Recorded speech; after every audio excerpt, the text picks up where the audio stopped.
Hello and welcome to our channel Granthalay. మనం already నిన్న PYQ analysis videos అనేది start చేస్తున్నాము. సో ఇది దాంట్లో పార్ట్ 2 అన్నమాట.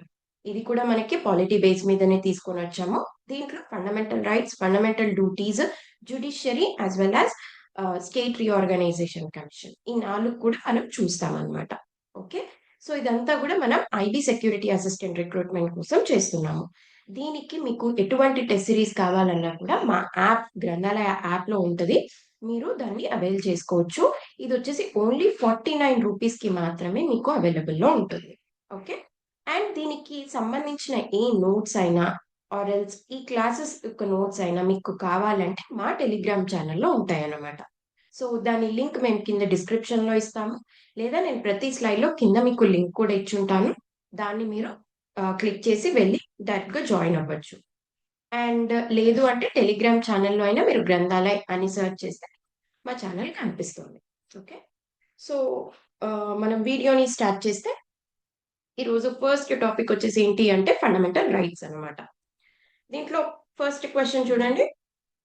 Which of the following has been recognized by the Supreme Court of India as fundamental right, which is explicitly not given as fundamental right in Constitution of India? ఇది recent గానే వచ్చిన IT security assistant దాంట్లో వచ్చింది. So అసలు ఏం అడుగుతున్నారు దీంట్లో అంటే first thing supreme court judgement ద్వారా అది ఫండమెంటల్ రైట్ అయింది. ఒరిజినల్ కాన్స్టిట్యూషన్ లో ఎక్స్ప్లిసిట్ గా అంటే బయటికి మెన్షన్ చేసి లేదు. సుప్రీం కోర్ట్ జడ్జిమెంట్ ద్వారా వచ్చింది అని అడుగుతున్నారు. ఏంటిది అది? Right to constitutional remedies, right to privacy, right to freedom of religion, culture and education, right against exploitation. మనకి తెలుసు ఓన్లీ 6 ఉంటాయి. 6 టైప్స్ ఆఫ్ ఫండమెంటల్ రైట్స్ ఉంటాయి. సో దీంట్లో ఇది ఏంటిది అంటే రైట్ టు ప్రైవసీ అన్నమాట. ఇది ఎక్కడి నుంచి వచ్చింది అంటే కేఎస్ పుట్టుస్వామి కేసులో వచ్చింది. ఓకేనా? రైట్ టు ప్రైవసీ అనేది మనకి కేఎస్ పుట్టుస్వామి కేసులో రావడం జరిగిందన్నమాట. నెక్స్ట్ క్వశ్చన్ ఏంటి అంటే article 21 of Indian constitution deals with ఏంటి అని అడుగుతున్నారు. ఇక్కడ చూడండి రైట్ టు ఓట్.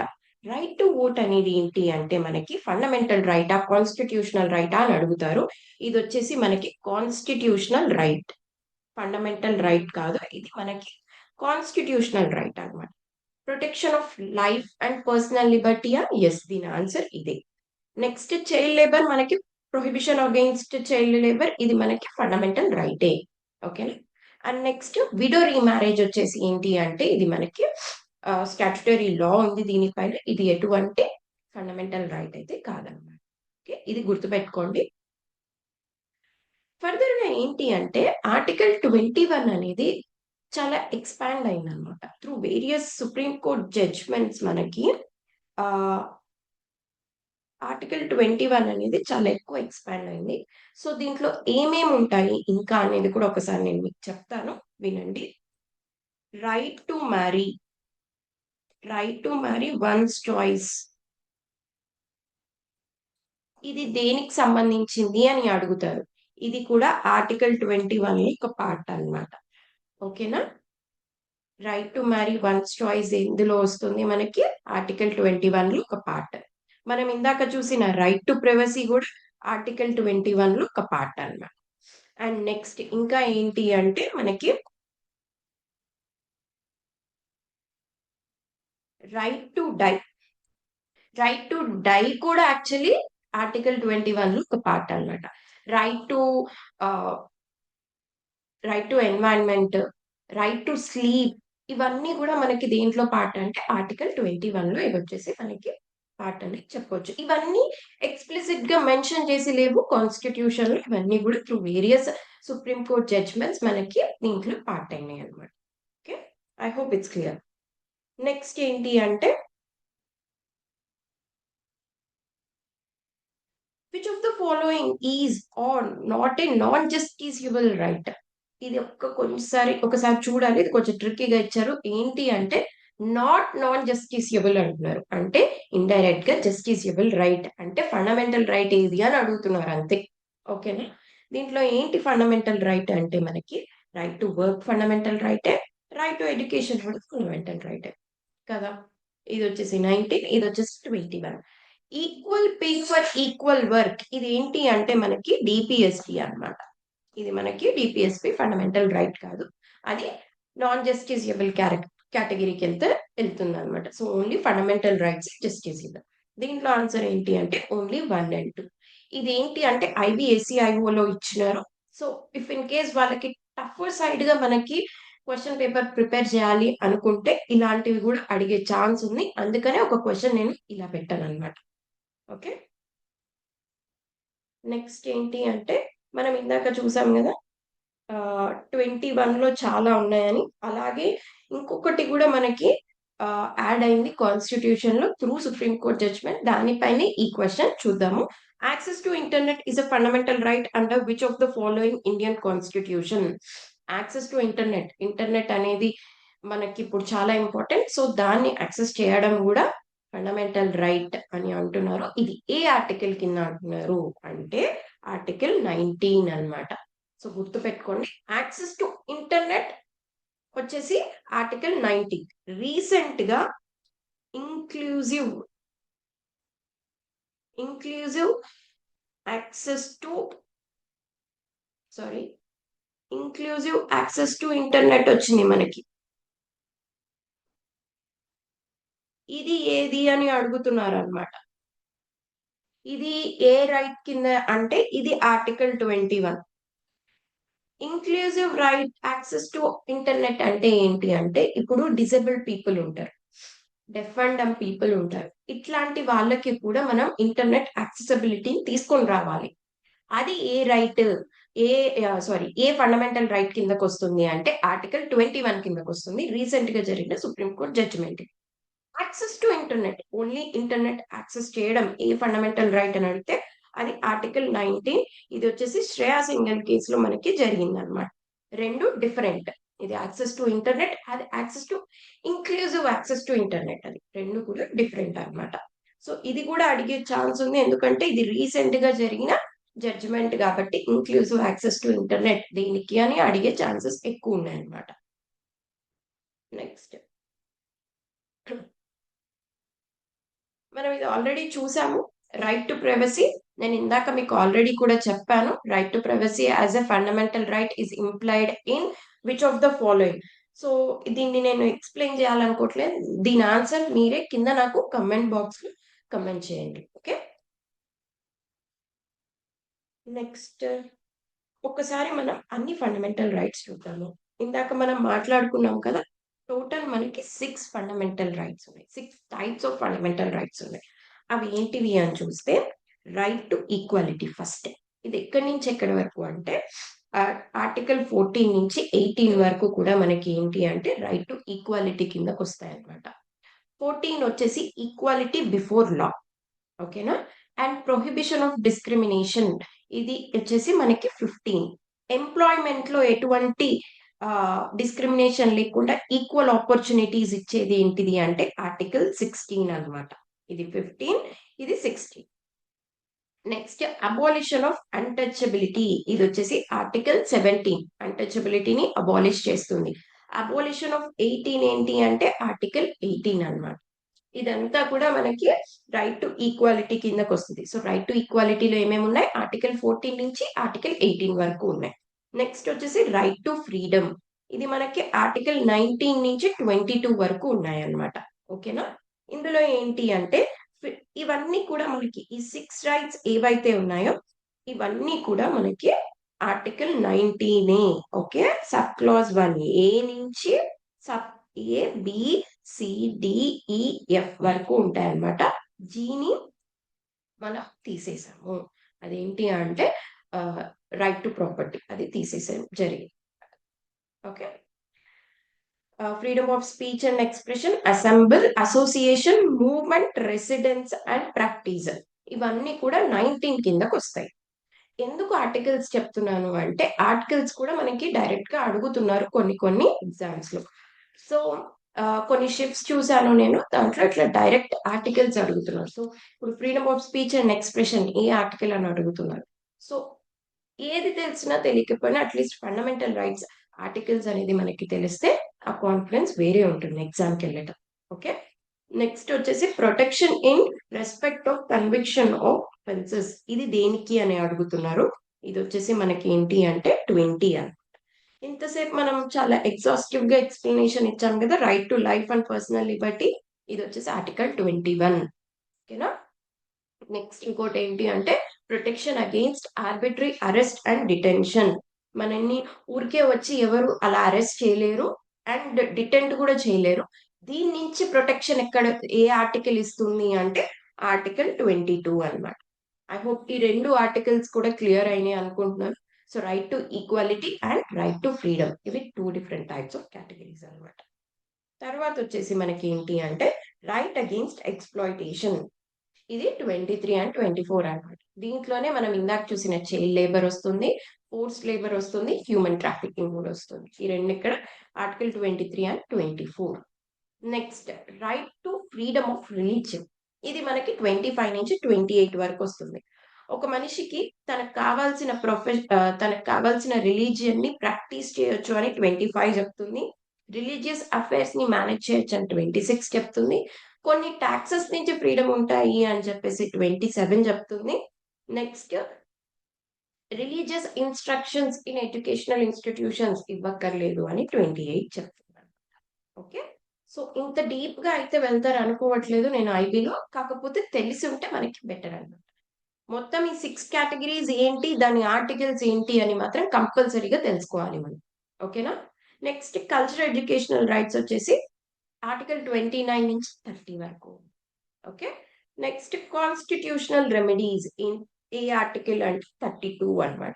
దీన్నే మనకి heart and soul of constitution అని కూడా పిలుస్తున్నారు. ఎవరు అంటే బిఆర్ అంబేద్కర్ గారు. దీన్ని heart and soul of constitution అని పిలుస్తున్నారు. ఎందుకంటే ఈ 32 లేకపోతే మనకి ఏ ఫండమెంటల్ రైట్ కూడా పని చేయనట్టే. ఓకే. సో ఇవి 6 డిఫరెంట్ టైప్స్ ఆఫ్ రైట్స్ మనకి అవైలబుల్ లో ఉన్నాయి. ఓకే. ఒకసారి ఇవన్నీ కూడా రివైజ్ చేయండి. నెక్స్ట్ వచ్చేసి ఏంటి అంటే మనం ఇందాక చూసిందే, ఇవి కొంచెం నేను ప్రాక్టీస్ క్వశ్చన్స్ లాగా పెట్టాను చూడండి. Which right is known as heart and soul of the constitution. ఇది మనం ఆల్రెడీ ఇందాకనే చెప్పా. సో ఇది ఏంటి అని నాకు కింద కమెంట్ బాక్స్ లో కమెంట్ చేయండి. నెక్స్ట్ వచ్చేసి ఏంటి అంటే article 19 guarantees how many freedoms. ఎన్ని టైప్స్ ఆఫ్ ఫ్రీడమ్స్ అని చెప్పాను కింద. ఏ నుంచి జీ వరకు అని మాట్లాడుకున్నాము, జీని రిమూవ్ చేశారని మాట్లాడుకున్నాము. సో అది కూడా నేను ఆల్రెడీ డిస్కస్ చేశాను కాబట్టి దీని ఆన్సర్ నాకు కింద కమెంట్ బాక్స్ లో కమెంట్ చేయండి. నెక్స్ట్ వచ్చేసి ఏంటి అంటే ఒక టాపిక్ ఉంది, ఒకసారి డిస్కస్ చేద్దాము. కాన్స్టిట్యూషనల్ రెమెడీస్ ఉన్నాయి కదా. సో ఈ కాన్స్టిట్యూషనల్ రెమెడీస్ ఏంటి అని ఒకసారి చూస్తే మనకి 5 different types of constitutional remedies ఉంటాయి అన్నమాట. Habeas corpus. ఇది ఏంటి అంటే టు హ్యావ్ బాడీ. ఎవరినైనా డీటైన్ చేసినారు ఆర్ కిడ్నాప్ చేసినారు ఆర్ వాళ్ళు కనిపించట్లేదు అంటే హెబియస్ కార్పస్ వేస్తే వాళ్ళని అక్కడ ప్రొడ్యూస్ చేయమని అర్థం అన్నమాట. ఇది వచ్చేసి మనకి హెబియస్ కార్పస్. నెక్స్ట్ ఏంటి అంటే మ్యాండమస్. మ్యాండమస్ ఏంటి అంటే ఇప్పుడు ఫర్ సపోజ్ గా ఎవరైనా గవర్నమెంట్ అథారిటీ ఉన్నారు, వాళ్ళు మనకి ఆఫీస్ పని చెయ్యట్లేదు అనుకోండి, అప్పుడు మ్యాండమస్ ఇష్యూ చేస్తారనమాట. ఏంటి అంటే మీరు ఆ వర్క్ చెయ్యండి. ఓకే.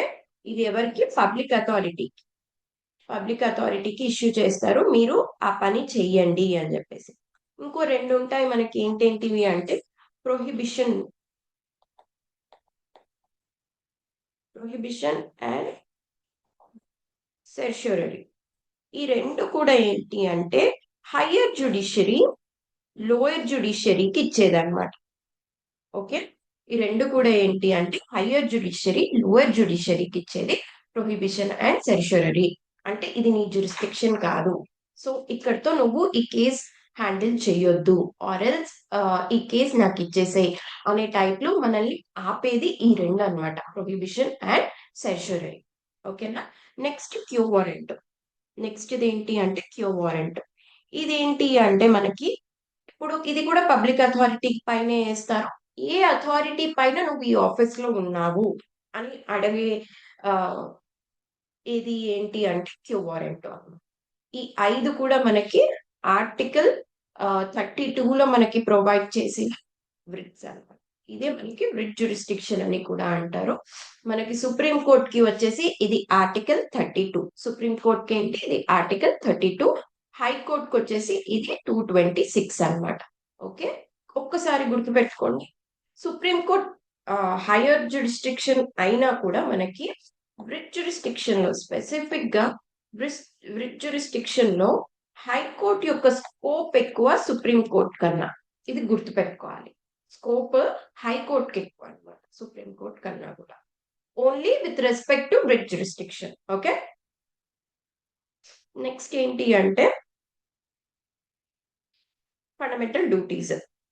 దీంట్లో చూడండి, which of the following is not a fundamental duty in Indian constitution అని అడుగుతున్నారు అనమాట. సో కింద ఇచ్చిన వాటిలో ఏది ఫండమెంటల్ డ్యూటీ కాదు అని అడుగుతున్నారు. To reside and settle in any part of the territory of India, to defend the country and render national services when called upon to do so, and to value and preserve the rich heritage of our composite culture, to develop a scientific temper, humanism, and spirit of inquiry and reforms. So కింద దాంట్లో చూస్తే ఏం అర్థమవుతుంది అంటే, వీటిల్లో fundamental duty అంటే ఏంటి? Citizens కి అవి ఫాలో అవ్వాల్సింది, రైట్? అంతేనా? అంతేగాని ఆ ఇప్పుడు చూడగానే ఇది రైట్ లాగా ఏదన్నా అనిపించింది అనుకోండి, అది డ్యూటీ కాదు. డ్యూటీ అంటే ఏంటి? ప్రతి సిటిజన్ కూడా దాన్ని ఫాలో అవ్వాల్సిందే, అంటే అది చెయ్యాల్సిందే. కింద చూస్తే value and preserve the rich heritage of composite culture, ఇది రైట్ లాగా అనిపిస్తుందా, డ్యూటీ లాగా అనిపిస్తుందా? ఇది మన డ్యూటీ. మనం దాన్ని వాల్యూ చేయాలి, ప్రిజర్వ్ చేయాలి, అంటే ఇది డ్యూటీ కిందకు వస్తుంది అనమాట. Next, to develop scientific temper, మనం నేర్చుకోవాలంటుంది. హ్యూమనిజం ని చూపించమంటుంది. ఇవంతా కూడా ఏంటిది? డ్యూటీ కిందకు వస్తుంది, రైట్ కిందకి రాదు.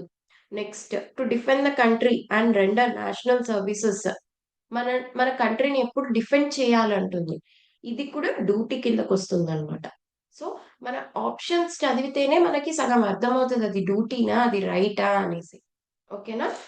To reside and settle in any part of the territory of India, మనం ఎక్కడైనా సెటిల్ అవ్వచ్చు అనేది ఇది ఏంటి? ఇది మన రైట్, మన డ్యూటీ కాదు, మనం ఏం చేయాల్సిన పని లేదు, ఇది మన రైట్. సో దీని ఆన్సర్ వచ్చేసి ఆప్షన్ 1 అన్నమాట. I hope it's clear. ఇలా కూడా ఇఫ్ ఇన్ కేస్ మీకు డ్యూటీస్ తెలియకపోతే ఆప్షన్స్ ని చూసి ఓకే ఇది రైట్, ఇది డ్యూటీ, ఆర్ ఇది ఇన్స్ట్రక్షన్, ఇన్స్ట్రక్షన్ అంటే డిపిఎస్పి, అట్లా అనుకోవచ్చు అనమాట. ఓకేనా? నెక్స్ట్ ఏంటి అంటే మనకి which of the following articles of the constitution of India is related to fundamental duties. A article మనకి ఫండమెంటల్ డ్యూటీస్ అని అడుగుతున్నారు. సో దీని ఆన్సర్ వచ్చేసి ఆర్టికల్ 51A అన్నమాట. ఓకేనా? దీని ఆప్షన్ వచ్చేసి ఆర్టికల్ 51A. ఇది ఒరిజినల్ కాన్స్టిట్యూషన్ లో లేదు, ఇది మనం యాడ్ చేయడం జరిగింది అనమాట. మనం ఇంతసేపు మాట్లాడుకున్న ఫండమెంటల్ డ్యూటీస్ గురించి ఒక్కసారి చూద్దాము. ఫండమెంటల్ డ్యూటీస్ మనకు మొత్తం 11 ఉంటాయి అన్నమాట. ఓకేనా? ఇవి ఒరిజినల్ కాన్స్టిట్యూషన్ లో లేవు, మనం నిన్న కూడా మాట్లాడుకున్నాం. ఇది మనం యుఎస్ఎస్ఆర్ దగ్గర నుంచి తెచ్చుకున్నాం అన్నమాట. ఇది 42nd కాన్స్టిట్యూషనల్ అమెండ్మెంట్ యాక్ట్ ద్వారా యాడ్ చేయబడింది. స్వరణ్ సింగ్ కమిటీ దీన్ని రికమెండ్ చేస్తే దీన్ని 42nd కాన్స్టిట్యూషనల్ అమెండ్మెంట్ ద్వారా యాడ్ చేయడం జరిగింది అనమాట. ఫస్ట్ 10 మాత్రం 42nd లో యాడ్ చేశారు. లాస్ట్ ఎడ్యుకేషన్ ఏదైతే ఉందో ఇది మనకి 86th కాన్స్టిట్యూషనల్ అమెండ్మెంట్ యాక్ట్ ద్వారా యాడ్ చేయడం జరిగింది. ఓకే, నెక్స్ట్ ఏంటి అంటే ఇక్కడ కూడా మీరు చాలా కేర్ఫుల్ గా ఉండాలి. ఆప్షన్స్ లో ఫండమెంటల్ డ్యూటీస్ ఏది అంటే 42nd కాన్స్టిట్యూషనల్, ఫండమెంటల్ డ్యూటీని యాడ్ చేసింది ఏంటిది అంటే డ్యూటీ 86th అన్నమాట. సో ఇక్కడ కూడా చాలా కేర్ఫుల్ గా మీరు ఆప్షన్స్ అనేది చూడాల్సి ఉంటుంది అనమాట. నెక్స్ట్ ఏంటి అంటే ఒకసారి చూడండి, abide by constitution, national flag and anthem. ఇది మన డ్యూటీ. ఎందుకు అంటే కాన్స్టిట్యూషన్ ని, నేషనల్ ఫ్లాగ్ ని ఇవి మనం రెస్పెక్ట్ చేయాలి ఎప్పుడు. అలా అంతేకాకుండా మనకి ఫ్రీడమ్ స్ట్రగుల్ ఇచ్చిన ఐడియాలజీస్ అండ్ వీళ్ళు మన మెయిన్ కోర్ థీమ్ ఏంటి అంటే సావరెనిటీ, యూనిటీ అండ్ ఇంటిగ్రిటీ. ఇవి మనకి ఇంపార్టెంట్. దీన్ని మనం ఇంకొంచెం స్ట్రెంగ్తెన్ చేయాలి. ఓకే, అండ్ మన కంట్రీని డిఫెండ్ చేయాలి, అండ్ సొసైటీలో ఉన్న హార్మోనీని ఇంక్రీజ్ చేయాలి, బ్రదర్హుడ్ ని పెంచాలి. ఓకే, అండ్ నెక్స్ట్ ఇంకోటి ఏంటి అంటే మన హెరిటేజ్, మన కల్చర్ చాలా ఇంపార్టెంట్ మనకి. సో దాన్ని ప్రిజర్వ్ చేసుకోవాలి, నెక్స్ట్ జనరేషన్ కి ఇవ్వాలి. మన ఎన్వైరన్మెంట్ ని ప్రొటెక్ట్ చేయాలి, మన ప్రతి ఒక్కరిలోనూ హ్యుమానిటీ అనేది పెంచాలి, సైంటిఫిక్ టెంపర్మెంట్ పెంచాలి, పబ్లిక్ ప్రాపర్టీని సేఫ్ గార్డ్ చేయాలన్నమాట. అండ్ ఓవరాల్ ఎక్సలెన్స్ కోసం అని మనం స్ట్రైవ్ చేస్తూ ఉండాలి ఎప్పుడు కూడా. ఈ 10 కూడా ఏంటి మనకి 42nd లో యాడ్ చేశారు. ఎడ్యుకేషన్ వచ్చేసి మనకి 86th లో యాడ్ చేయడం జరిగింది అనమాట. So this is all about the fundamental duties. మనకి నెక్స్ట్ టాపిక్ ఏంటి అంటే డిపిఎస్పి. దీనిపైన పెద్దగా క్వశ్చన్స్ లేవు, కాకపోతే ఇంపార్టెంట్ ఆర్టికల్స్ ఒక్కసారి డిస్కస్ చేద్దాము. ఏవైతే న్యూస్ లో ఉన్నాయో అండ్ ఏవైతే కొన్ని ఇంపార్టెంట్ అనిపిస్తాయో అవి కూడా డిస్కస్ చేద్దాం, ఎందుకంటే ఇవి మోస్ట్లీ పీవైక్యూస్ లో లేవు. బట్ ఇఫ్ ఇన్ కేస్ ఏదైనా క్వశ్చన్ వచ్చినా కూడా మీరు లెఫ్ట్ అవుట్ ఫీల్ అవ్వకూడదు, అందుకనే ఒకసారి డిస్కస్ చేద్దాం.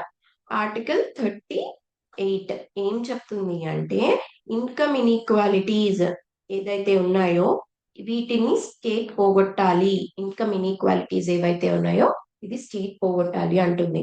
నెక్స్ట్ ఆర్టికల్ 39 ఈక్వల్ ఆపర్చునిటీస్ ఇవ్వాలి అంటుంది అనమాట. ఏంటిది ఈక్వల్ ఆపర్చునిటీస్ ప్రొవైడ్ చేయడానికి ఏంటిది మనకి 39 వచ్చేసి ఫ్రీ లీగల్ ఎయిడ్ అన్నమాట. Free legal aid.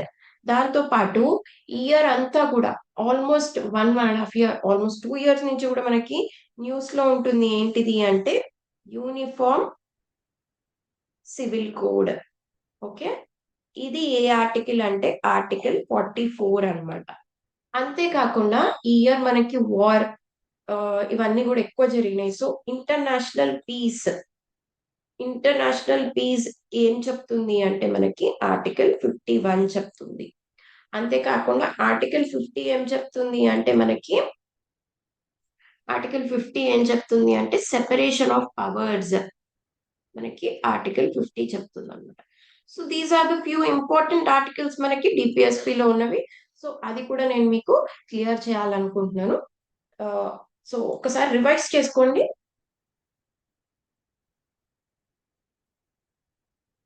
Next few practice questions ఇచ్చున్నాను. Which of the following fundamental duties were added? ఇది చూడండి, fundamental duty was added to constitution by 86th constitution amendment act. ఇది last లో యాడ్ చేసామని చూసాం already. ఇది మనకి ఎడ్యుకేషన్ టు చిల్డ్రన్ యాడ్ చేశాను మనం 86th కాన్స్టిట్యూషన్ లో చూసాం ఇది. అండ్ ఈ క్వశ్చన్ యాడ్ చేయడానికి రీజన్ ఏంటి అంటే సో ఇఫ్ ఆన్ టఫర్ సైడ్ ఇవ్వాలంటే ఇట్లా మనకి స్టేట్మెంట్ బేస్డ్ కూడా ఇచ్చే ఛాన్సెస్ ఉన్నాయి. సో దీనికి కూడా మనం కొంచెం ప్రిపేర్ ఉంటే బెటర్. మోస్ట్లీ ఇది 1 line అని. ఇన్ కేస్ డిఫికల్ట్ గా ఇవ్వాలి ఏదైనా షిఫ్ట్ అంటే ఇలా కూడా పడొచ్చు. So which of the following statement regarding fundamental rights are correct? They are legally enforceable by courts. ఇది కోర్ట్స్ ఎన్ఫోర్స్ చేస్తుంది అని అడుగుతున్నారు. మనకి ఏదైతే కోర్ట్స్ ఎన్ఫోర్స్ చేయొచ్చు అంటే అవి జస్టిసియబుల్ అయితే మనకి ఫండమెంటల్ రైట్స్ అనేవి జస్టిసియబుల్ అన్నమాట. అంటే కోర్ట్స్ దాన్ని జస్టిస్ ప్రొవైడ్ చేస్తుంది. ఫండమెంటల్ రైట్స్ డిపిఎస్పి కానీ డ్యూటీస్ కానీ ఇవేంటి అంటే ఇవి నాన్ జస్టిసియబుల్.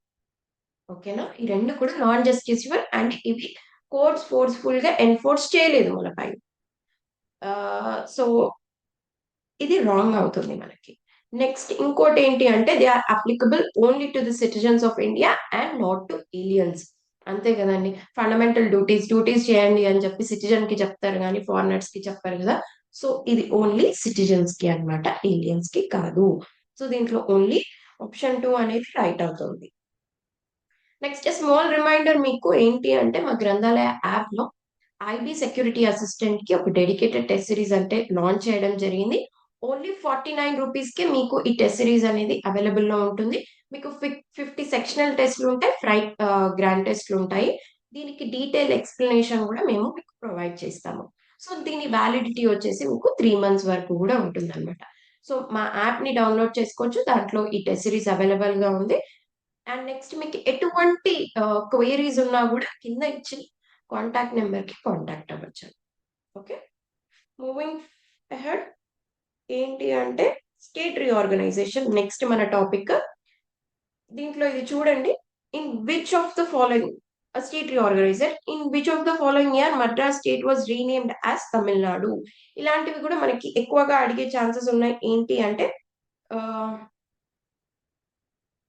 ఆప్షన్స్ వచ్చేసి 1968, 1969, 1970, 1971. దీని రైట్ ఆన్సర్ వచ్చేసి 1969 అన్నమాట. సో మనకి చూస్తే rename and incorporation of the states into the India, ఇవన్నీ కూడా ఎక్కువగా అడిగే ఛాన్సెస్ కనిపిస్తున్నాయి based upon PYQ. So Madras state ని తమిళనాడుగా 1969 లో చేసినారు, బానే ఉంది. ఇంకా మిగతావి కూడా మనం ఒకసారి తెలుసుకుందాం. 1950లో యునైటెడ్ ప్రావినెన్స్ నుంచి మనకి దాన్ని ఏం చేసినారు అంటే ఉత్తరప్రదేశ్ గా చేసినారు అనమాట. ఎప్పుడు 1950లో. ఓకేనా. నెక్స్ట్ వచ్చేసి 1969 లో మద్రాస్, ఇది మద్రాస్ ని తమిళనాడుగా చేసినారు. 1973లో దాన్ని మైసూర్ నుంచి కర్ణాటకగా చేసినారు అనమాట. ఓకేనా. నెక్స్ట్ వచ్చేసి ఏంటి అంటే 2006లో పాండిచ్చేరి ఏదైతే ఉందో దాని పేరు పుదుచ్చేరిగా మార్చినారు. ఓకేనా. పాండిచ్చేరి ఏదైతే ఉందో దాన్ని పుదుచ్చేరిగా మార్చినారు అనమాట. నెక్స్ట్ అలానే 2011లో ఒరిస్సా నుంచి ఒడిశాకి మార్చినారు అనమాట. ఇవి మనం గుర్తుపెట్టుకోవాల్సిన నేమ్స్. 1950లో యునైటెడ్ ప్రావినెన్స్ నుంచి ఉత్తరప్రదేశ్ కి మార్చినారు. 1973లో మైసూర్ నుంచి కర్ణాటకకి మార్చినారు. 2006లో పాండిచ్చేరి నుంచి పుదుచ్చేరి, 2011లో ఒరిస్సా నుంచి ఒడిశా, అండ్ మద్రాస్ స్టేట్ వచ్చేసి 1969లో తమిళనాడుగా మార్చినారు అనమాట. నెక్స్ట్ ఇది మనకి ఇంపార్టెంట్ ఏంటి అంటే north east regions reorganisation act was passed in which year అని అడుగుతున్నారు. ఇది వచ్చేసి మనకి 1971 లో పాస్ అవ్వడం జరిగింది. ఓకే.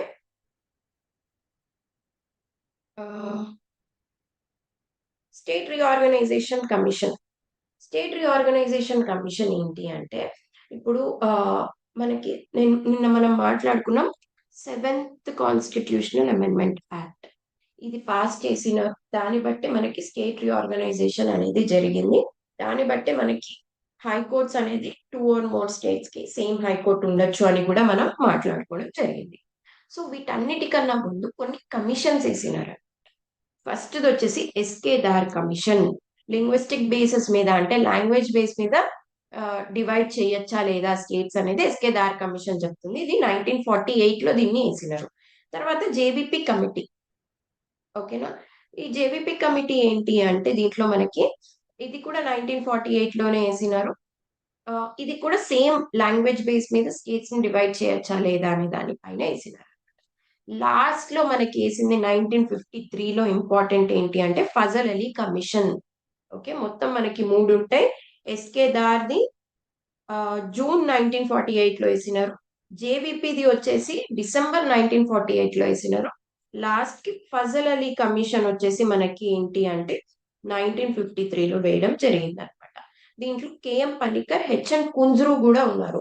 నేను ఎందుకు మెంబర్స్ పెట్టాను అంటే చాలా వాటిల్లో మెంబర్స్ కూడా అడిగే ఛాన్సెస్ ఉన్నాయి అనమాట. ఓకే. మెయిన్ గా ఫజల్ అలీ కమిటీకి మెంబర్స్ కూడా అడుగుతారు. ఫజల్ అలీ చైర్మన్, కేఎం పనికర్ అండ్ హెచ్ఎన్ కుంజ్రు అనే వాళ్ళు మెంబర్స్ అనమాట. ఓకే. దీని తర్వాతే మనకి 7th కాన్స్టిట్యూషనల్ అమెండ్మెంట్ యాక్ట్ 1956 అనేది పాస్ చేయడం జరిగింది. దాని నుంచి మనకి 14 స్టేట్స్ అనేవి ఫామ్ అయినాయి అనమాట. ఓకేనా. తర్వాత ఈ 14 స్టేట్స్ కాస్త ఇంకొంచెం బైఫర్కేట్ అవుతూ స్టార్ట్ అయింది. చూడండి. ఫస్ట్ స్టేట్ వచ్చేసి గుజరాత్ అన్నమాట. ఏంటిది ఫస్ట్ స్టేట్ వచ్చేసి గుజరాత్. ఇది మనకి 7th కాన్స్టిట్యూషనల్ అమెండ్మెంట్ యాక్ట్ తర్వాత పాస్ అయింది. గుజరాత్ ని బాంబే నుంచి సెపరేట్ చేసినాడు. సో ఇది 15th స్టేట్ అయింది అనమాట. మనం ఇందాకే మాట్లాడుకున్నాం కదా 7th కాన్స్టిట్యూషనల్ అమెండ్మెంట్ యాక్ట్ లో ఎన్ని ఉన్నాయి అని చెప్పాను, 14 స్టేట్స్ ఉన్నాయి అని చెప్పాను. సో గుజరాత్ వచ్చేసి 15th స్టేట్ అయింది అనమాట. తర్వాత 1963లో నాగాలాండ్ ని సపరేట్ చేసినాం మనం అస్సాం నుంచి. 16th స్టేట్ అయింది అది. తర్వాత పంజాబ్ లో చాలా ఎక్కువ ప్రొటెస్ట్లు జరగడం స్టార్ట్ అయింది అనమాట. బేస్డ్ అపాన్ లాంగ్వేజ్ మా స్టేట్ ని డివైడ్ చెయ్యండి అని చెప్పేసి అక్కడ ప్రొటెస్ట్ అనేది స్టార్ట్ అయింది. సో 1966 లో హర్యానాని సపరేట్ చేసి హెచ్పిని యూటీ చేసినాడు 1966 లో. తర్వాత 1971 లో ఏదైతే హిమాచల్ ప్రదేశ్ ని సెపరేట్ యూటీ చేసినారో దాన్ని సెపరేట్ స్టేట్ గా కూడా చేసినారు. సో ఇక్కడతో 18 స్టేట్స్ కంప్లీట్ అయినాయి. ఫస్ట్ వచ్చేసి 1960, తర్వాత 1963, 1966, 1971. ఈ 1966, 1971 ఏంటిది అంటే హర్యానా అండ్ హిమాచల్ ప్రదేశ్ అన్నమాట. పంజాబ్ నుంచి తర్వాత అయినాయి. సో ఎందుకు చెప్తున్నా అంటే మనకి ఇయర్స్ కూడా అడిగే ఛాన్సెస్ ఉన్నాయి. ఆర్ ఎల్స్ క్రొనాలజీలో అడగొచ్చు ఏది ముందు అయింది ఏది తర్వాత అయింది అని. సో ఫస్ట్ గుర్తుపెట్టుకోవాలి, ఇది గుజరాత్, నాగాలాండ్, హర్యానా, హిమాచల్ ప్రదేశ్ అన్నమాట. సో ఇంకోటి ఏంటి అంటే మనకి ఇందాకే చూసాము, north east reorganisation act 1971 pass అయింది అని చూసాం కదా. దాని తర్వాతే మీరు చూస్తే ఏంటి అంటే మిగతా అన్ని నార్త్ ఈస్ట్ స్టేట్స్ కూడా స్టేట్స్ గా ఫామ్ అయినాయి. ఓకే, 1971 చూసాం కదా. ఆ తర్వాత 72లో మణిపూర్, త్రిపుర, మేఘాలయ. 72లో మణిపూర్, త్రిపుర, మేఘాలయ అన్నమాట. తర్వాత ఏంటి అంటే 75లో సిక్కిం ఏదైతే ప్రొటెక్టరేట్ గా ఉండిందో దాన్ని ఫుల్ స్టేట్ ఇచ్చినారు through 36th constitutional amendment act. Okay, తర్వాత 87లో మిజోరం, 87లో మిజోరం కి స్టేట్ హుడ్ ఇచ్చినారు. అదే 87లో అరుణాచల్ ప్రదేశ్ కి కూడా స్టేట్ హుడ్ ఇవ్వడం జరిగింది. తర్వాత 87లోనే గోవాకు కూడా స్టేట్ హుడ్ ఇచ్చినారు. ఓకే, నెక్స్ట్ ఈ మూడు ఇంపార్టెంట్ అవుతాయి. ఆ ఎందుకు అంటే 25 ఇయర్స్ కంప్లీట్ అవుతున్నాయి ఇవి ఇచ్చి. సో దీనిపైన డెడికేటెడ్ నేను ఒక క్వశ్చన్ చేశాను, అక్కడ మనం ఇంకా క్లియర్ గా మాట్లాడుకుందాం. ఛత్తీస్గఢ్, ఉత్తరాఖండ్, జార్ఖండ్ ఈ మూడు కూడా 2000 లో అవ్వడం జరిగిందనమాట మనకి. అండ్ నెక్స్ట్ తెలంగాణ వచ్చేసి 2014 లో జరిగింది. ఓకే, తెలంగాణ ఇప్పుడు 2014 లో జరిగింది. Next, which of the following constitutional amendments integrated Sikkim as a full-fledged state? నేను ఇందాకే చెప్పాను. సో అదేంటి అని నాకు కింద కమెంట్ సెక్షన్ లో కమెంట్ చేయండి. అండ్ దీనికన్నా ముందు 35th ఏదైతే ఉందో దాంట్లో ఏంటి అంటే సిక్కిం ని మనం ఒక ప్రొటెక్టరేట్ స్టేట్ అంటే ఏంటి అంటే ఒక స్టేట్ కింద ఉంటుంది అనే దాన్ని స్టేటస్ దీనికి పెట్టామన్నమాట. అంటే సబ్ స్టేట్ కేటగిరీలో పెట్టినాం through 35th constitutional amendment act. తర్వాత దీనికి ఫుల్ స్టేట్ హుడ్ ఇచ్చేసినాం. అది ఏ అమెండ్మెంట్ అనేది నాకు కింద కమెంట్ సెక్షన్ లో కమెంట్ చేయండి. నెక్స్ట్ క్వశ్చన్ వచ్చి ఏంటి అంటే ఛత్తీస్గఢ్ స్టేట్ గా ఎప్పుడు ఫామ్ అయింది? 1st November 2000. ఇది ఎందుకు మనకి ఇంపార్టెంట్ అంటే ఇందాకే మాట్లాడుకున్నాం 25 ఇయర్స్ కంప్లీట్ అయినాయి. జార్ఖండ్, ఉత్తరాఖండ్, ఛత్తీస్గఢ్ మూడు కూడా. ఓకేనా, ఛత్తీస్గఢ్ డేట్ చూసాము. ఉత్తరాఖండ్ వచ్చేసి ఏంటి అంటే 9th November 2000 అన్నమాట. జార్ఖండ్ వచ్చేసి 15th November 2000. అన్ని కూడా నవంబర్ 2000 లోనే. ఫస్ట్ వచ్చేసి ఛత్తీస్గఢ్ 9th, ఉత్తరాఖండ్ 15th, జార్ఖండ్. ఇది గుర్తు పెట్టుకోవాలి ఎందుకంటే 25 ఇయర్స్ కంప్లీట్ అయినాయి కాబట్టి ఇది మనకి ఇంపార్టెంట్ అవుతుంది. నెక్స్ట్ క్వశ్చన్ ఏంటి అంటే ఇది వినండి. Who led the bench of supreme court which refuse to hear the plea seeking blanket ban of 5 crackers? ఇది ఏంటి అంటే సుప్రీం కోర్ట్ ఈ 5 క్రాకర్స్ పైన ఏదైతే కేసు ఉందో అది ఒప్పుకోలేదు. ఆ బెంచ్ ని ఎవరు లీడ్ చేస్తున్నారు అని అడుగుతున్నారు అనమాట. ఈ క్వశ్చన్ ఒకటి జాగ్రత్తగా గమనిస్తే వేరే షిఫ్ట్ లో 49th సిజేఐగా ఎవరు అపాయింట్ అయినారు అని అడిగినారు అనమాట. ఆన్సర్ వచ్చేసి యుయు లలిత్. అదే ఇయర్ వేరే షిఫ్ట్ లో 49th సిజేఐగా ఎవరు అపాయింట్ అయినారు అన్నారు, యుయు లలిత్. నెక్స్ట్ షిఫ్ట్ లో ఏంటి అంటే ఇది అడిగినారు. సో అదే ఇయర్ యుయు లలిత్ గారు అపాయింట్ అవ్వడం వల్ల ఆయన లీడ్ చేసిన బెంచ్ గురించి అడిగారనమాట. ఇప్పుడు దాన్ని అలానే మనం చూస్తే ఇప్పుడు మనకి 52nd సిజేఐ అపాయింట్ అయినారు ఎవరు అంటే గవాయ్ గారు. ఓకేనా, మనకి రీసెంట్ గానే 52nd సిజే అపాయింట్ అయినారు. ఆన్సర్ వచ్చేసి గవాయ్ గారు అనమాట. ఈయన ఏంటి అంటే బిఆర్ గవాయ్ గారు, ఈయన ఏ బెంచ్ లీడ్ చేశారు అంటే ఇంపార్టెంట్ వచ్చేసి ఆర్టికల్ 370, అబాలిషన్ ఆఫ్ ఆర్టికల్ 370 ఉంది కదా, దాన్ని అప్హెల్డ్ చేసిన బెంచ్ లీడ్ చేసింది ఎవరు అంటే ఈయన అనమాట. ఓకేనా, సో గుర్తుంటుంది అనుకుంటున్నాను. దీంతో పాటుగా ఇంకొకటి ఇంపార్టెంట్ మనకి లాస్ట్ 1 year కరెంట్ అఫైర్స్ లో ఉన్నది ఏంటి అంటే ఎలక్టోరల్ బాండ్స్. ఇది కూడా ఎవరు లీడ్ చేసినారు అంటే అప్పుడున్న సిజేఐ సివై చంద్రచూడ్ అన్నమాట. ఓకేనా, ఇది రెండు ఇంపార్టెంట్. ఒకసారి మీ ముందు డిస్కస్ చేయాలనిపించింది, ఎందుకంటే క్వశ్చన్ అలా ఉన్నాయి కాబట్టి ప్రీవైక్యూస్. నెక్స్ట్ వచ్చేసి ఏంటి అంటే which article of the Indian constitution deals with the original jurisdiction of supreme court. Original jurisdiction of supreme court అంటే ఏంటి అంటే state versus state, state versus central, ఇట్లాంటి ఏమన్నా కాన్ఫ్లిక్ట్స్ ఉన్నా అండ్ ఏదైతే ప్రీ కాన్స్టిట్యూషనల్ ట్రీటీస్ గురించి మాట్లాడాలి అన్నా ఇవన్నీ కూడా original jurisdiction of supreme court అనమాట. ఇవి ఏవి కింద నుంచి రావట్లేదు, డైరెక్ట్ గా మనం ఇట్లాంటి మ్యాటర్స్ ని సాల్వ్ చేయాలంటే సుప్రీం కోర్ట్ కి వెళ్ళాలి. సో అది ఏ ఆర్టికల్ అని అడుగుతున్నారు, ఆర్టికల్ 131 అన్నమాట. ఓకే, అలానే మనకి ఇంకా ఫ్యూ ఆర్టికల్స్ ఇంపార్టెంట్ అవుతాయి. సో ఆర్టికల్స్ అనేవి కొన్ని ఇంపార్టెంట్ ఆర్టికల్స్ తెలుసుకొని నేర్చుకొని వెళ్తే ఏంటి అంటే మన ప్యూర్ కాంపిటీటర్స్ తో మనకి ఒక కాన్ఫిడెన్స్ ఉంటుంది ఎగ్జామ్ అప్రోచ్ అయ్యే విధానంలో. సో ఒకసారి చూడండి, ఆర్టికల్ 121 ఏంటి అంటున్నారు అంటే supreme court establishment. Okay, and దీని జడ్జెస్ అపాయింట్మెంట్ కానీ అవన్నీ కూడా మనకి ఆర్టికల్ 124 లోనే ఉంటాయి. అంటే నెక్స్ట్ వచ్చేసి 126 యాక్టింగ్ సిజేఐ. ఇప్పుడు సిజేఐ పొజిషన్ ఎప్పుడైతే వేకెంట్ ఉంటుందో, అబ్సెంట్ ఉంటుందో అప్పుడు మనకి యాక్టింగ్ సిజేఐ ని అపాయింట్ చేయడం జరుగుతుంది. 126 అడ్హాక్ జడ్జెస్. 127 అడ్హాక్ జడ్జెస్ అంటే ఏంటి అంటే స్పెసిఫిక్ పీరియడ్ ఆఫ్ టైం కి జడ్జెస్ ని అపాయింట్ చేయడం, అది అడ్హాక్ జడ్జెస్ అన్నమాట. అది 127. 129 వచ్చేసి కోర్ట్ ఆఫ్ రికార్డ్. ఇప్పుడు కోర్ట్ ఆఫ్ రికార్డ్ అనేది మనకి సుప్రీం కోర్ట్ కి హై కోర్ట్ కి ఉంటుంది. అసలు కోర్ట్ ఆఫ్ రికార్డ్ అంటే ఏంటి అంటే అవి చెప్పింది అన్నిటికీ, మిగతా అన్నిటికీ వర్తిస్తుంది అని అన్నమాట. సో కోర్ట్ ఆఫ్ రికార్డ్ అంటే అది. ఇది ఇద్దరికి ఉంటుంది, హైకోర్ట్ కి సుప్రీం కోర్ట్ కి రెండింటికి ఉంటుంది అనమాట. సుప్రీం కోర్ట్ చెప్పింది దేశం అంతా కూడా వర్తిస్తుంది, హైకోర్టు చెప్పింది స్పెసిఫిక్ ఆ స్టేట్ కి వర్తిస్తుంది. ఆర్టికల్ 130 వచ్చేసి seat of supreme court present ఎక్కడ ఉంది, ఢిల్లీ. ఇది న్యూస్ లో ఎక్కువగా ఉంది మనకి, రీజనల్ బెంచెస్ ని చెయ్యాలి అని చెప్పేసి, రైట్. అందుకని ఈ ఆర్టికల్ నేను తీసుకొచ్చాను. 130 important, seat of supreme court. Original jurisdiction మనం ఆల్రెడీ చూసాం 131. 132 నుంచి 134 వరకు ఏంటి అంటే అపెలేట్ జ్యూరిస్డిక్షన్ అన్నమాట. 133 నుంచి 134 వరకు ఏంటి అపెలేట్ జ్యూరిస్డిక్షన్. అంటే ఏంటి అంటే కింద హైకోర్టులో ఏదైనా కేసెస్ డీల్ చేసి అది ఓకేగా లేదు అంటే సుప్రీం కోర్ట్ ని అప్రోచ్ అయ్యేది అపెలేట్ జ్యూరిస్డిక్షన్ అన్నమాట మనకి. అది 132 నుంచి 134 వరకు కూడా ఉంది.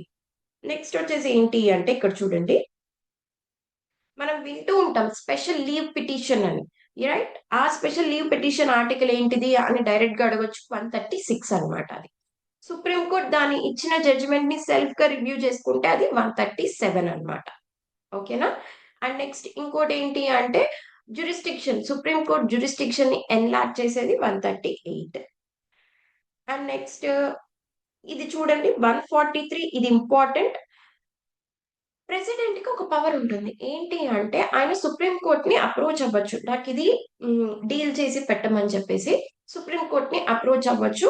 సో మనకి పీవైక్యూ లో ఒక క్వశ్చన్ ఉంది. ఏంటి అంటే అయోధ్య కేసు ఏదైతే ఉందో దాన్ని సుప్రీం కోర్ట్ కి ప్రెసిడెంట్ తీసుకెళ్లినారనమాట.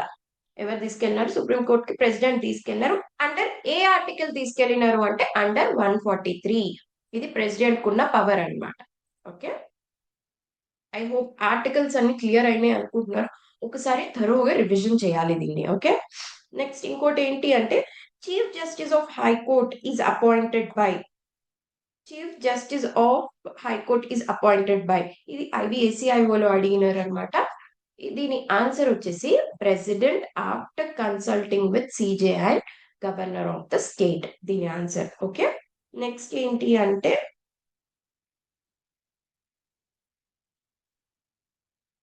మనకి నెక్స్ట్ క్వశ్చన్ చూడండి ఇక్కడ.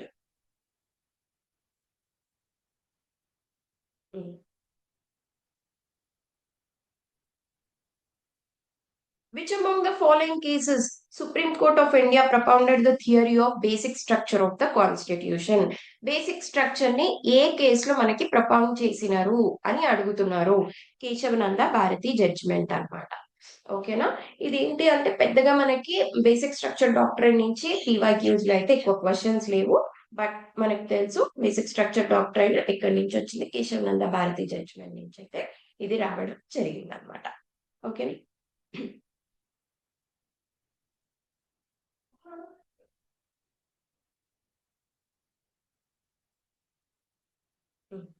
నెక్స్ట్ క్వశ్చన్ ఏంటి అంటే ఇవి ప్రాక్టీస్ క్వశ్చన్స్ ఒకసారి చూడండి. President of India appoints judges of supreme court based upon the recommendation of. Supreme court judges ని ప్రెసిడెంట్ అపాయింట్ చేస్తారు కదా, ఎవరి రికమెండేషన్ మీద అపాయింట్ చేస్తారు అని అడుగుతున్నారు అనమాట. CJ and collegium system. Okay, CJ and collegium system, దీని ఆన్సర్ ఇది అవుతుంది. నేను దీనికి పెట్టడానికి రీజన్ ఏంటి అంటే ఏదైతే కొలిజియం సిస్టమ్ ఉందో అది న్యూస్ లో చాలా ఎక్కువగా ఉంది పాస్ట్ 1 year నుంచి కూడా. సో దాని గురించి ఒక్కసారి చూద్దాం. మనకి ఫస్ట్ జడ్జెస్ కేస్ అంటారు. ఓకేనా, ఇదంతా కూడా ఆర్టికల్ 124 మనం ఏదైతే ఫస్ట్ లో చూసామో అపాయింట్మెంట్ ఆఫ్ జడ్జెస్ అని ఆఫ్ సుప్రీం కోర్ట్ అని, దానికి సంబంధించింది అనమాట. ఓకేనా, ఫస్ట్ జడ్జెస్ కేసు ఎప్పుడు వచ్చింది అంటారు 1981. ఓకేనా, సెకండ్ జడ్జెస్ కేసు ఎప్పుడు వచ్చింది అంటారు 1993. థర్డ్ జడ్జెస్ కేస్ ఎప్పుడు వచ్చింది అంటారు 1998 అన్నమాట. మనకి ఇక్కడే కొలెజియన్ సిస్టమ్ అనేది వచ్చింది. ఇక్కడ థర్డ్ జడ్జెస్ కేసులో మనకి కొలెజియన్ సిస్టమ్ అనేది ప్రాపర్ గా ఎస్టాబ్లిష్ అవ్వడం జరిగింది అనమాట. సో ఇది ఇంపార్టెంట్, ఎందుకంటే మనకి న్యూస్ లో ఉంది, అందుకని నేను దీన్ని మీకు ఒకసారి చెప్పాలనుకుంటున్నాను. నెక్స్ట్ ఇంకోటి ఏంటి అంటే ఇది కూడా న్యూస్ లో ఉంది, ఇది past 1 year current affairs. First women chief justice of India ఎవరు అని అడుగుతున్నారు. ఫాతిమా బీబీ అన్నమాట. ఈవిడ రీసెంట్ గా చనిపోయారు, అందుకనే మనకి తెలుసుకోవాలి ఇలాంటివి. First women chief justice of India ఎవరు అంటే ఫాతిమా బీబీ గారు. ఇవన్నీ కూడా ప్రాక్టీస్ క్వశ్చన్స్. నేను ఒకసారి చూడండి, ఇవన్నీ కూడా నాకు కమెంట్ సెక్షన్ లో కమెంట్ చేయండి. Prohibition of human trafficking is ensured under which of the article. ఇది మనం ఆల్రెడీ చూసాము, సో నాకు ఏ ఆర్టికల్ అనేది కింద చెప్పండి. నెక్స్ట్ ఇంకోటి ఏంటి అంటే which of the following is not explicitly mentioned as fundamental duty in article 51A. Fundamental duties, నేను మీకు డ్యూటీస్ ఏది రైట్ ఏది ఇలా కూడా చెయ్యొచ్చు, డిఫర్ చేయొచ్చు ఆప్షన్స్ ని బట్టి కూడా అని ఎక్స్ప్లెయిన్ చేయడం జరిగింది. సో దాన్ని బట్టి దీని ఆన్సర్ ఏంటిది అని కింద నాకు కమెంట్ చేయండి. నెక్స్ట్ ఏంటి అంటే which of the following states were formed in the year 1987. 1987 లో ఏ ఇయర్ ఏ స్టేట్ అనేది ఫామ్ అవ్వడం జరిగింది. Okay, next who has the power to remove the judge of supreme court in India. ఎవరికి పవర్ ఉంది supreme court judge ని remove చేయడానికి అంటే ఇది మనం యాక్చువల్లీ డిస్కస్ చేయలేదు, సో నేను ఇది ఒక్కసారి చెప్తాను. ఆ సుప్రీం కోర్ట్ జడ్జెస్ ని అపాయింట్ చేసేది ఎవరు? అపాయింట్ వచ్చేసి ప్రెసిడెంట్ చేస్తారనమాట, after consulting collegium system, right. Remove ఎవరు చేస్తారు అంటే పార్లమెంట్ చేస్తుంది. ఒక రెజల్యూషన్ ని పాస్ చేసుకొని రిమూవ్ చేసేది మాత్రం పార్లమెంట్ ఆఫ్ ఇండియా అన్నమాట. ఓకే, అపాయింట్మెంట్ వచ్చేసి ప్రెసిడెంట్ చూసుకుంటారు, రిమూవల్ ప్రాసెస్ వచ్చేసి పార్లమెంట్ చూసుకుంటుంది. దీన్ని ఇంకొక రకంగా కూడా ఫ్రేమ్ చేయొచ్చు. Appointment of judges are taken over by executive అంటారు, కరెక్ట్, ఎగ్జిక్యూటివ్ చూసుకుంటది. నెక్స్ట్ రిమూవల్ ప్రాసెస్ ని లెజిస్లేచర్ చూసుకుంటది అంటారు, కరెక్టే, లెజిస్లేటివే చూసుకుంటది కదా, పార్లమెంట్ చూసుకుంటది. సో ఫ్రేమ్ చేసేది ఇలా కూడా ఫ్రేమ్ చేసే అవకాశం ఉంటుంది అనమాట. సో చాలా జాగ్రత్తగా ఉండాలి. నెక్స్ట్ ఫైనల్ గా మీకు మా reminder, IT security assistant test series అనేది లాంచ్ చేయడం జరిగింది, ఓన్లీ ఫర్ 49 రూపీస్ అనమాట. దీంట్లో మీకు 50 సెక్షనల్ టెస్ట్లు ఉంటాయి, 5 గ్రాండ్ టెస్ట్లు ఉంటాయి. మా యాప్ ని మీరు డౌన్లోడ్ చేసుకోవచ్చు ప్లే స్టోర్ నుంచి, దాని నుంచి మీరు ఈ టెస్ట్ సిరీస్ అనేది ఫైల్ చేసుకోవచ్చు అనమాట. ఇది మీకు 3 months వ్యాలిడిటీ ఉంటుంది. మీకు ఎటువంటి క్వైరీస్ ఉన్నా కూడా కింద ఇచ్చిన కాంటాక్ట్ నెంబర్ కి మీరు కాంటాక్ట్ అవ్వచ్చు. So thank you so much for joining the session.